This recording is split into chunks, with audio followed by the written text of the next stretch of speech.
गोंदिया जिल्ह्याच्या देवरी तालुक्यात स्वातंत्र्य दिनाचे औचित्य साधत हेल्पिंग ग्रुपच्या वतीने रक्तदान शिबिराचे आयोजन करण्यात आले असून 131 तरुण तरुणींनी या रक्तदान शिबिरात रक्तदान करून अनेकांना जीवनदान दिले आहे। कोणत्याही रुग्णाला जेव्हा रक्ताची गरज भासते त्यावेळी त्याला रक्त चढवताना तो कोणत्या जातीचा किंवा कोणत्या धर्माचा आहे हे पाहिले जात नाही। कोणत्या जातीच्या माणसाने रक्त दिले हे देखील पाहिले जात नाही, तर फक्त त्याचा रक्तगट तपासून गरजू व्यक्तीला रक्त चढवले जाते।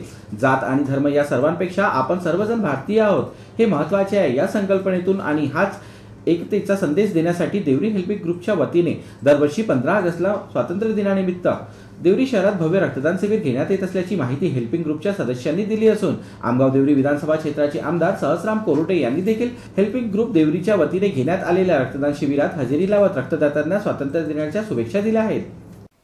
जीबी न्यूजचे प्रत्येक अपडेट मिळवून घेण्यासाठी तुम्ही आमच्या चॅनलला लाईक करा, सबस्क्राइब करा आणि शेअर करा, तसेच बेल आयकॉनला सुद्धा प्रेस करा। आपला जिल्हा, आपली बातमी। GB news Gondia.